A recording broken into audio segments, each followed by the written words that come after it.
안녕하십니까. 소개받은 김홍수입니다. 저희는 그 AI 연구원하에 건강돌봄 AI 연구센터입니다. 그래서 스카이케어라고 부릅니다. 그래서 했고요.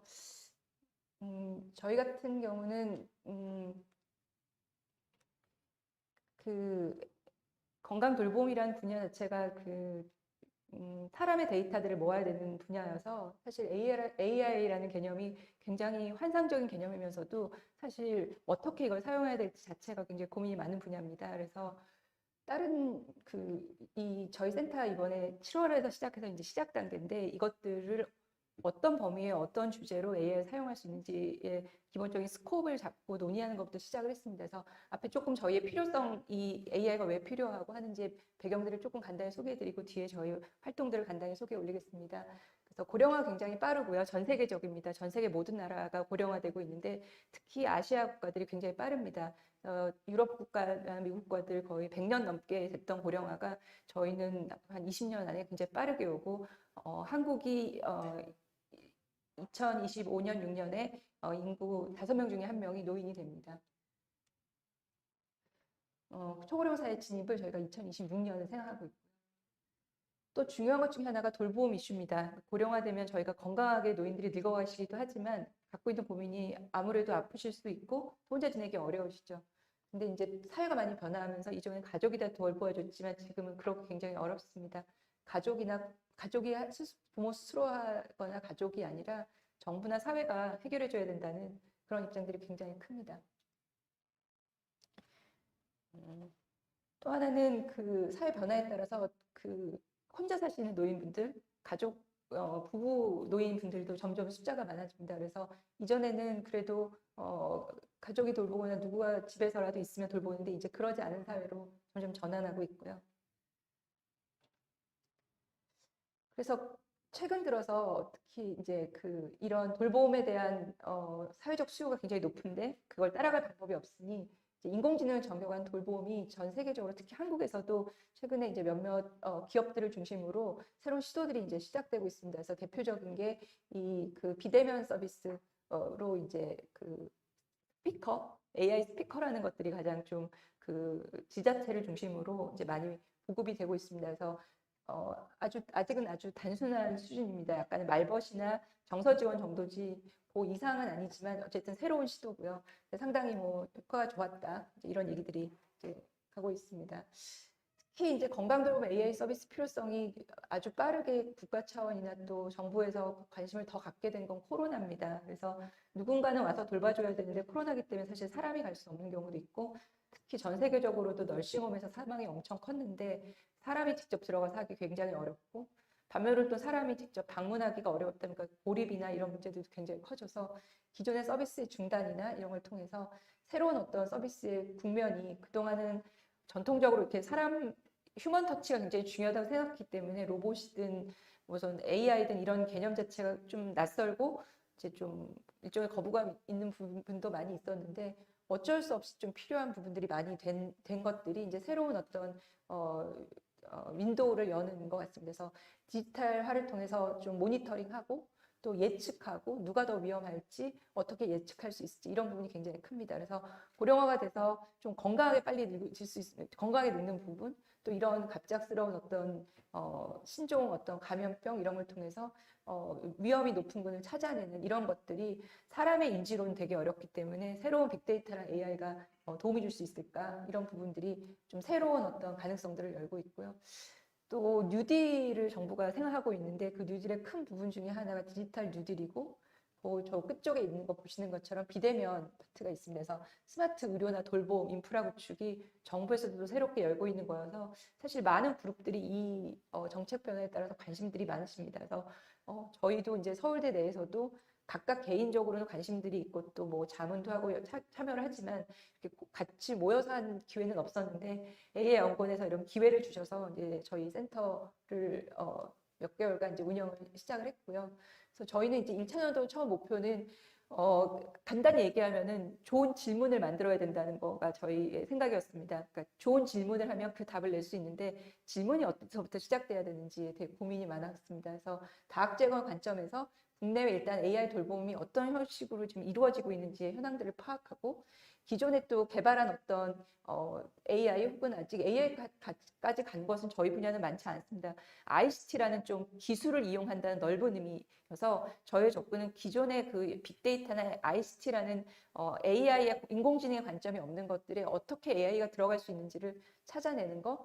그리고 저희는 사람에게 자료를 모아야 하기 때문에 이 자료 모으는 게 기존의 자료들은 굉장히 접근이 쉽지가 않습니다. 그래서 기존에 그나마 저희가 이미 갖고 있는 자료들을 이용해서 AI 쪽 접근을 해서 사례 연구를 수행해 보자. 그리고 이후에 이제 어떤 기회들이 있는지 펀딩 기회나 네트워크들을 만드는 그런 것들을 이제 진행을 했습니다. 그래서 저희는 총 7명의 교원이랑 8명 연구원으로 일단 시작을 했고요. 그래서 분야를 보시면 이제 그 그리고 고령화라는 게 워낙 크기 때문에 1차년도 일단 노인 돌봄을 저희가 주제로 생각을 하고 있습니다. 그래서 각 그 서울대 내에서 노인을 하시는 간호, 복지, 보건, 의료 이런 분야랑 그다음 공대랑 통계 이렇게 방법론 그다음에 컨텐츠 전문가들이 모였고 각 분야의 석박사 학생들이 모여 있습니다. 그래서 저희도 앞에 센터와 비슷하게 저희는 7월에 시작을 했고 그한 10번에 가까운 이제 방법론들 관련된 하고 총 20번 그러니까 10번 미팅에 20번 정도 발표를 저희 내외부에 저희 센터 또 다른 센터장님도 모시고 협업하는 거 또 학계 또 중소기업, 대기업 여러 전문가들을 모시고 어떤 분야들이 중요한지들에 대한 의견들을 청취했고 또 뒤에 가시면 네, 그래서 그런 발표들을 통해서 각각의 방법론 또 프레임워크 같은 것들을 쭉 했고요. 그 뒤에 넘어가시면 이제 저희가 생각하는 이제 그 중요한 어떤 질문들의 스코프는 노인들을 좀 그냥 하나의 노인이 아니라 각각 노인의 필요에 따라서 이렇게 그룹을 나눠야 된다는 것들. 그래서 굉장히 건강하게 혼자 지낼 수 있는 분들이나 같이 혼자 지내시진 않지만 같이 가족이 같이 있는 경우 아니면 아래쪽에 보시는 것처럼 뭔가 지원 주거 시스템이 있어서 이미 좀 그러니까 허약 상태가 돼서 도움이 많이 필요하신 분들 아니면 아주 마지막에 널싱워층 들어가 있는 그런 분들에 따라서 각각 필요한 기술들이 다르고 그 기술에 맞춰서 AI 디벨롭이 돼야 된다는 거. 또 하나는 이제 그 오른쪽에 있는 것처럼 그 서비스의 니즈가 연속적으로 이루어지고 각각의 그 단계에 따라서 어떤 서비스가 이루어지는지 케어 컨티뉴움이라는 개념입니다. 그래서 케어 컨티뉴움에 따라서 AI 디벨롭먼트가 돼야 된다는 그것들이 저희가 개념적으로는 생각을 하고 있는 겁니다. 그리고 또 여기 보시면 이제 그거의 연속으로 오른쪽에 보시면 케어 컨티뉴이라는 개념이 굉장히 중요하고 건강 증진 이분은 이미 건강하신 지역에 있는 많은 어르신들이죠. 그런 분들부터 오른쪽으로 넘어가면 예방이나 그 진단 또 그 치료 아니면 회복 단계 재활이겠죠. 그 각각에 따라서 건강 기능 상태 목표 방법이 다른 것들을 고민해야 되고 저희가 만들어야 되는 케어 그 AI도 각각의 세팅이 어디에 따라서도 굉장히 다를 수 있기 때문에 그것들을 고려해야 되는 거고 서비스들도 앞에 제시한 이 각각에 맞는 AI 디벨롭먼트들이 필요합니다. 그래서 구체적으로 밑에 보시면 건강돌봄 AI는 개인이나 아니면 기관 단위 또 지역 단위의 서로 다른 세팅이 필요한데 그 파란색으로 나온 4개의 어떤 케어 컨티뉴움에 맞춰서 동집적인 생활을 지원한다든지 건강안전 모니터링 지원, 그다음에 케어 코디네이션, 마지막에 만성질환 관리처럼 각각의 필요한 서비스들이 있고 개인 같은 경우 웨어러블 자가진단이나 사회 로봇 또 챗봇 같은 것들이 건강 독립생활이랑 안전 모니터링 쪽에 좀 더 필요하고요.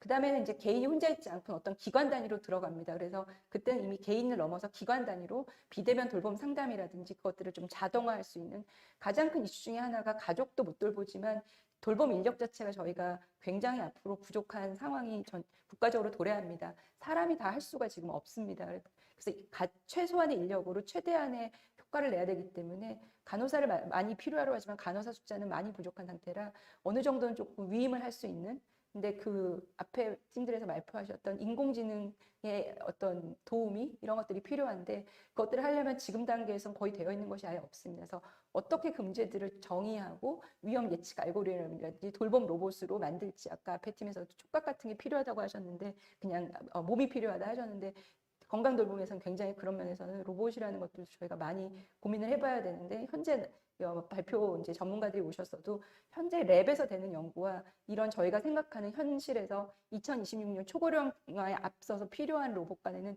격차가 엄청 커서 정말 차세대 어떤 R&D가 굉장히 많이 필요합니다. 지역 단위로도 위험군을 선별하는 알고리즘이라든지 스마트 시니어 센터 이런 것들이 굉장히 필요한 상황이고요.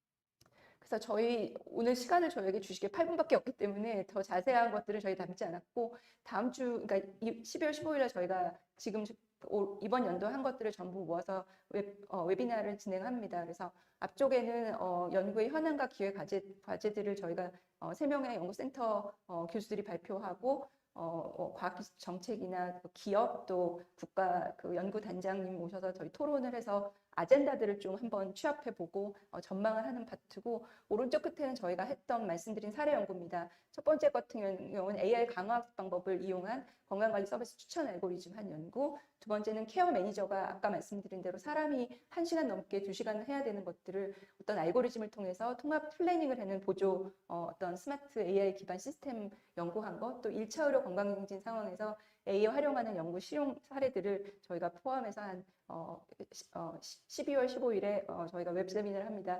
시간을 되시고 관심 있는 분들 많이 참여해 주시면 감사하겠습니다. 그쪽에도 토론이 뭐 저희 많이 대표적으로 산업계 알려있는 눔코리아 대표님이라든지 또 저희 다른 대학원 또 국가 그 단체에서 오셔서 좀 종합적인 서로 다른 관점들이 이런 저희가 하고 있는 사례들에 대해서 앞으로 어떤 식으로 더 개발해야 될지들의 다음 아젠다를 좀 만들어 보려는 생각을 하고 있습니다.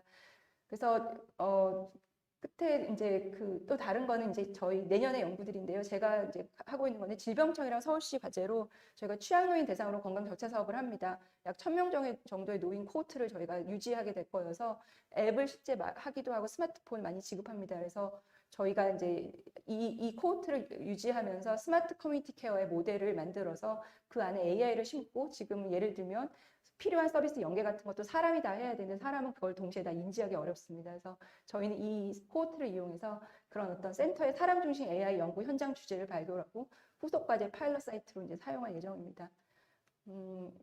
아주 6개월 정도의 짧은 기간이었지만 저희가 생각하는 거는 초고령화랑 이제 그 국방 안보가 아니라 보건 안보가 중요한 시대입니다. 거기서 AI 건강 돌봄 연구 담론과 의제를 좀 선도하는 거, 그다음에 디지털 헬스케어 시대에 공공성, 포용성, 윤리적 건강 돌봄 AI 연구 개발, 사회 문제 해결을 위한 어떤 허브로서의 역할을 저희가 하면 좋겠고, 크게는 이제 연구들이 아까 그 케어 컨티뉴움을 따라서 연구를 하는데 기반 연구, 기본 데이터나 메소드, 그다음에 아까 제가 보여드린 것처럼 현장에 있는 트랜슬레이션, 그다음에 그것들을 평가해 가는 것, 그리고 정책이 굉장히 결국 이 모든 것들을 실현하려면 정책이 굉장히 중요하기 때문에 크게 4개 영역들을 갖고 진행을 하고자 합니다. 네, 이상입니다. 감사합니다.